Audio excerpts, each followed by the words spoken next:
Tuh. Ya. Saya mulai. Ya, silakan Pak. Baik, selamat pagi Bapak Ibu. Selamat pagi Pak Nober. Bagaimana kabarnya pagi hari ini? Baik-baik ya? Pak. Oke, jadi sebelum memulai kita punya materi, sebaiknya kita awali dengan doa. Jadi saya persilakan kepada Ibu Lelik untuk mengarahkan kita ke doa pagi hari ini. Kepada Ibu Leli saya persilakan. Marilah kita berdoa dalam nama Bapa, Putra, dan Roh Kudus. Amin. Bapa Allah yang di surga, puji dan syukur pada hari ini kami mulai kegiatan Bapa dan surga. Lindungilah kami karena kami mulai kegiatan sepanjang masa. Amin. Dalam nama Bapa, Putra, dan Roh Kudus. Amin. Baik, terima kasih banyak kepada Ibu Leli yang sudah membawakan kita ke doa. Selanjutnya saya perkenalkan diri saya sendiri. Jadi nama saya Nobertus Joni dari SMP Santo Paulus Benteng Java. Saya mengasumsi materi PKN. Baik, selanjutnya lagi untuk melanjuti materi kita pada pagi hari ini, jadi kita mengikuti ice breaking dulu. Bagaimana? Bisa ikut ice breaking ini pagi? Ya, bisa Bapak Ibu? Bisa. Nah. Bisa Pak, silakan Pak. Jadi siapa yang pimpin ice breakingnya? Bagaimana kalau saya sendiri? Iya, Pak sendiri saja Pak, silakan Pak. Oke, baik kalau begitu. Jadi saya harapkan kepada Bapak Ibu supaya mengikuti saya ya. Jadi saya mau membawakan ice breaking dengan sebuah kalimat ya. Kalimatnya itu adalah anjing bawa paku. Ya, kita mengucapkan kalimat anjing bawa paku secara ulang berulang, secara ulang berulang. Ya. Ibu Lelik dengar saya? Dengar Pak. Ya. Dengar Pak. Siapa? Lanjut Pak. Anjing bawa. Baik. Kalimatnya tadi adalah anjing bawa paku. Kita sebut secara berulang-ulang ya. Satu orang 10 kali ya Pak. Bisa ya? Bisa, tidak terlalu banyak itu Pak. Cukup 2 kali mungkin saja Pak. Tidak terlalu panjang. Tinggal anjing bawa paku, anjing bawa paku, anjing bawa paku. Pak Nober, anjing bawa paku atau bawa batu? Paku. Paku. Iya, anjing bawa paku. Oke, boleh Pak. Siap Pak. Siap. Oke, jadi sebelumnya mungkin saya bisa bahas dulu sedikit ini tentang kalimat anjing bawa paku. Ya. Jadi bagaimana cara kita dengan hati-hati mengucapkan kalimat ini supaya kita tidak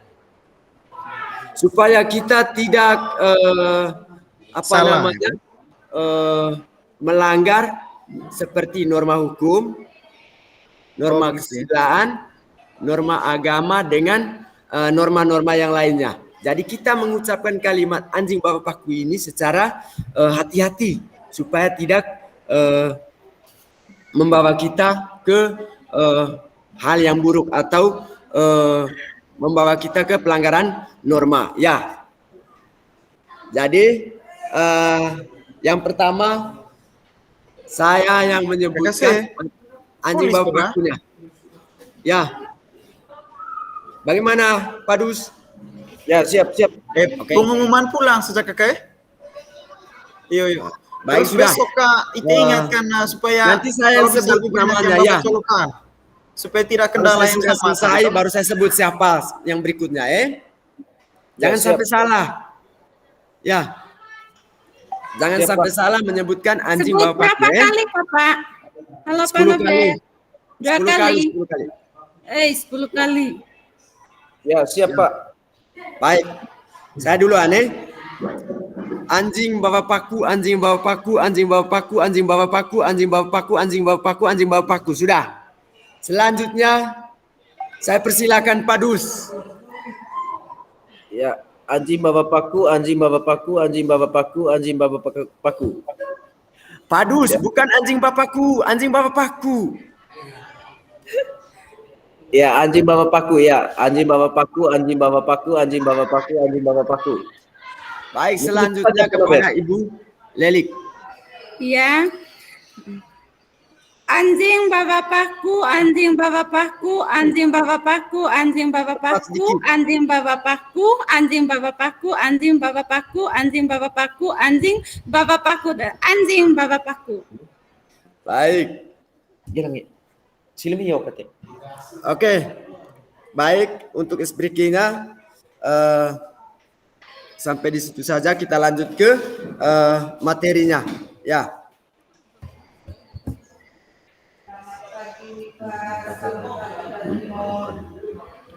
Ya Pak, silakan Pak, presentasikan materinya Pak. Baik Pak, saya akan mempresentasikan materinya tentang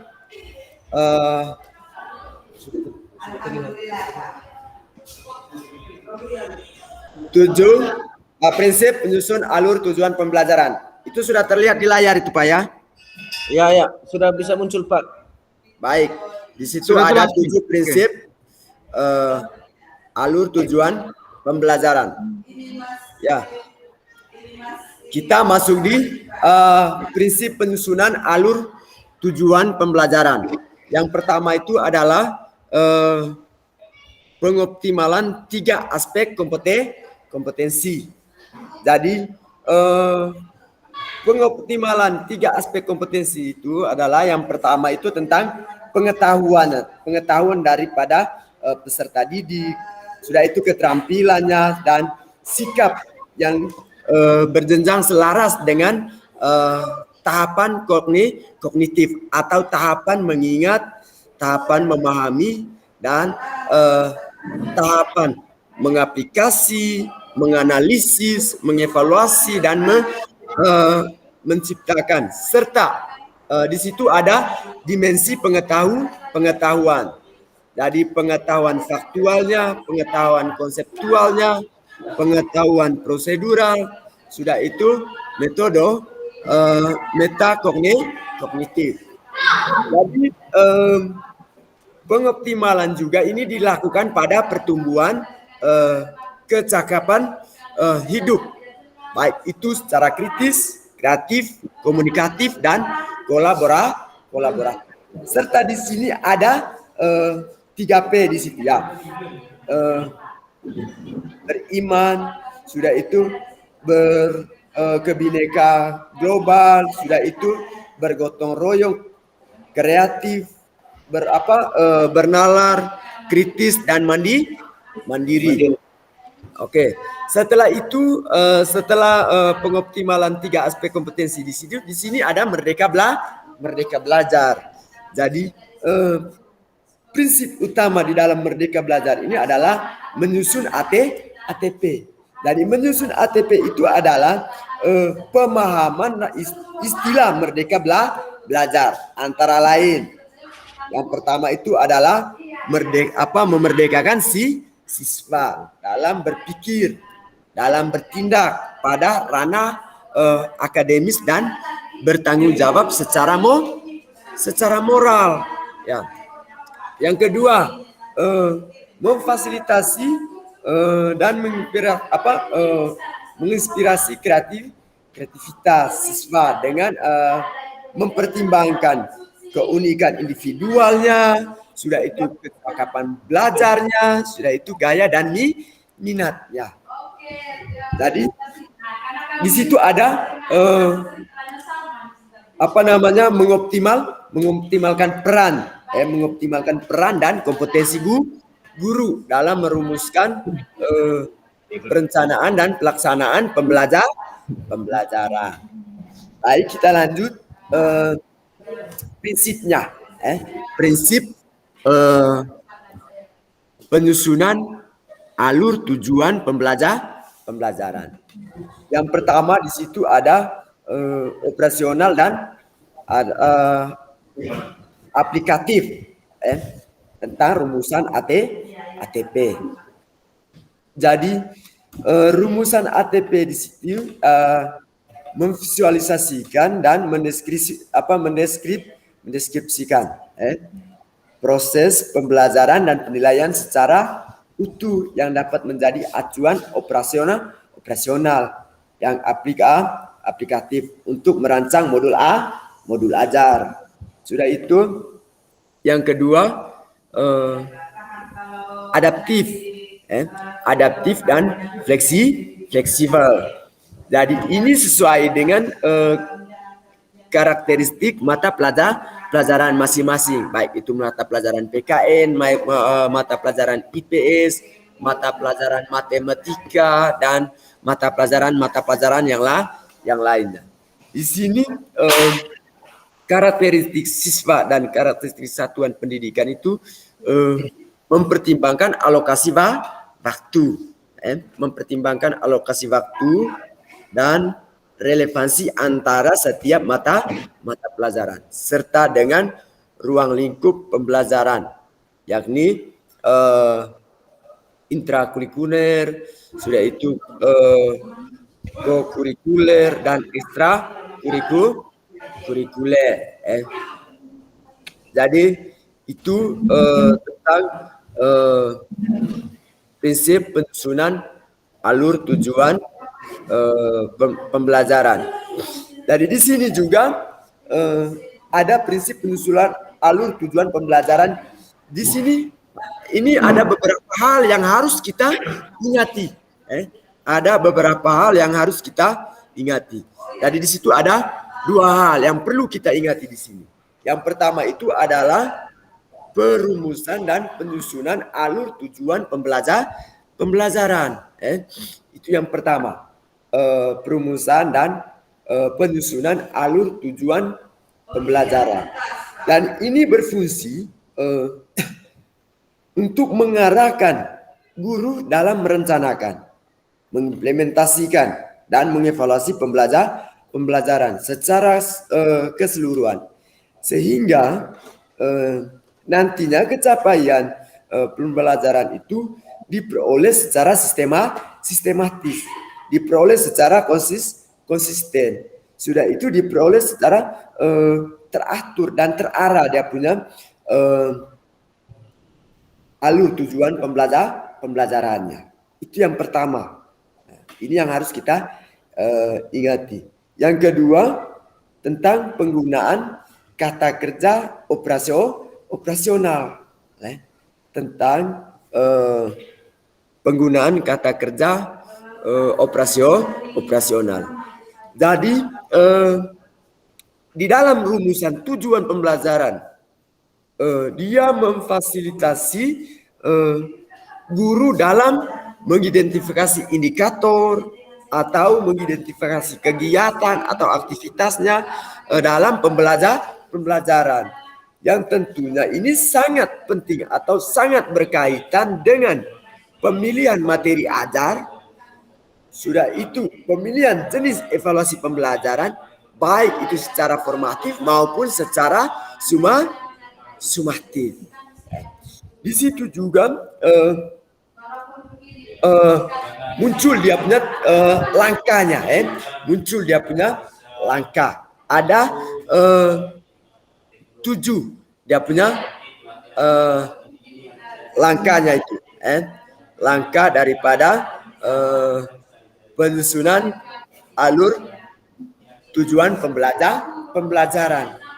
Jadi langkah yang pertama, Bapak Ibu, jadi langkah yang pertama itu adalah melakukan analisis CP, melakukan analisis CP yang memuat materi dan kompetensi pengetahuan, yang memuat keterampilan, dan di sini dia memuat sikapnya, dia memuat sikap. Itu langkah yang pertama. Jadi langkah yang pertama ini dia ada 6 fase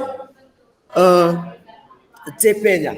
Yang pertama itu adalah fase A untuk Fase A untuk kelas 1 dengan kelas 2. Untuk kelas 1 dengan kelas 2 itu di SD. Sudah itu fase B-nya itu untuk kelas 3 dan kelas 4. Ini masih berkaitan dengan anak sekolah dasar. Sedangkan fase C-nya lagi ini masih berkaitan dengan anak sekolah dasar, yaitu anak kelas 5 dengan anak kelas 6. Nah, sekarang kita masuk di fase D. Jadi fase D ini sudah masuk di jenjang yang lebih tinggi lagi, yaitu di tingkat SMP, yaitu kelas 7, kelas 8 dan kelas 9. Itu fase D-nya. Sedangkan naik ke fase E, nah ini untuk tingkat yang lebih tinggi lagi, yaitu tingkat SMA, sekolah menengah atas, yaitu fase E. Nah, ini untuk kelas 10 tentunya. Sudah itu fase yang terakhir, itu fase F, nah itu untuk kelas 11 dengan kelas 12. Itu langkah pertamanya, langkah pertama daripada menentukan CP ini. Terus langkah keduanya itu adalah identifikasi kompetensi. Jadi di akhir fase kita ini kompetensi sebelumnya ini perlu dikuasai oleh peserta didik sebelum mencapai kompetensi di akhir fase.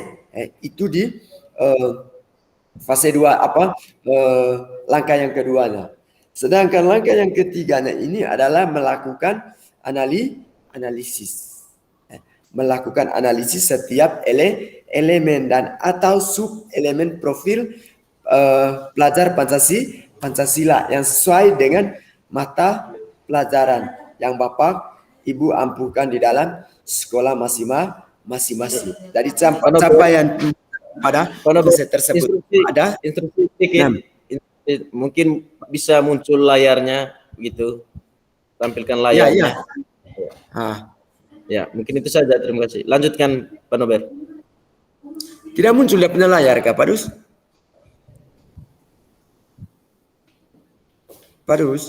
Muncul Pak, sudah muncul materinya Pak. Lanjut saja. Yang kedua, ketiga sekarang. Ya. Sekarang kita lanjut di langkah ketiganya ya.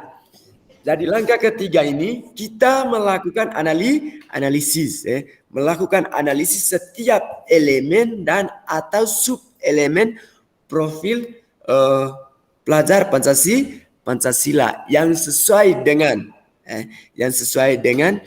mata pelajaran yang Bapak ampuhkan di sekolah masing-masing.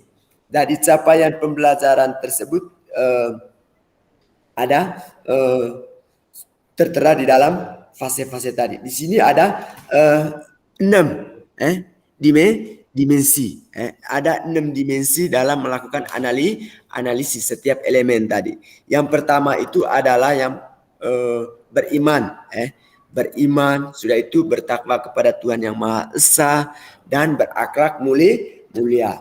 Itu dimensi yang pertama. Sekarang dimensi yang keduanya itu adalah mandiri. Dimensi yang ketiganya itu adalah bergotong royong, dan yang keempatnya itu adalah berbineka global. Yang kelimanya bernalar kritis, dan yang keenamnya itu adalah kreatif. Itu langkah yang ketiganya Bapak Ibu. Sekarang kita lanjut di langkah yang keempatnya. Jadi di langkah yang keempat ini, jadi ini berdasarkan identifikasi kompetensi. Jadi dari kompetensi inti di akhir fase tadi. Jadi di situ rumusan tujuan pembelajaran dengan pertimbangan kompetensi yang akan dicapai. Jadi pemahaman bermakna yang akan dipahami dari variasi keterampilan ini berpikir apa yang perlu dikuasai oleh siswa. Jadi untuk mencapai tujuan daripada pembelajaran. Itu langkah yang keempatnya. Sekarang langkah yang kelimanya. Jadi di langkah yang kelima Setelah tujuan pembelajaran ini dirumuskan atau disusunkan tujuan pembelajaran secara linear, ini sebagaimana urutan kegiatan pembelajaran yang dilakukan dari hari ke hari. Jadi itu langkah yang kelima. Sekarang langkah yang keenam. Jadi tentukan lingkup materi. Tentukan lingkup materi dan materi utama setiap tujuan pembelajaran. Jadi setiap tujuan pembelajaran ini dapat memiliki lebih dari satu ruang lingkup materi dan lebih dari satu materi utama. Itu di langkah yang keenam. Nah, sekarang langkah yang terakhir. Langkah yang terakhir ini berdasarkan perumusan perumusan TP. Tentukan jumlah jam pembelajaran yang diperlukan dalam suatu materi. Contohnya, TP untuk mencapai satu kompetensi pengetahuan, yaitu 120 menit. Itu untuk kompetensi pengetahuannya, yaitu 120 menit. Sedangkan untuk keterampilannya itu ada 480 dan sikapnya di situ harus isi 120 menit untuk sikapnya. Jadi baik Bapak Ibu, saya rasa materi kita ini sudah sangat jelas sekali dari yang pertama tadi tentang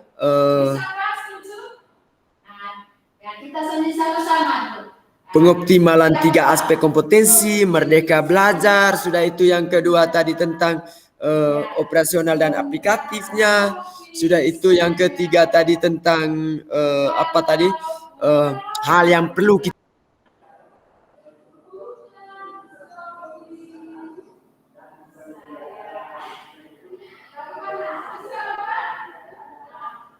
Halo Pak Nobertus. Halo Pak Nober, suaranya tidak muncul ini. Pak Nobertus. Jaringan ke Pak.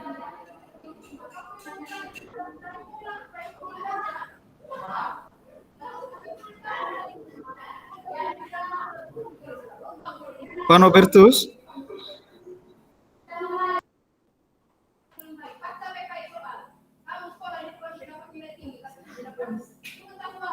Ya, sepertinya Pak Nobertus ada gangguan jaringan, Pak ya. Ya, mungkin seperti itu.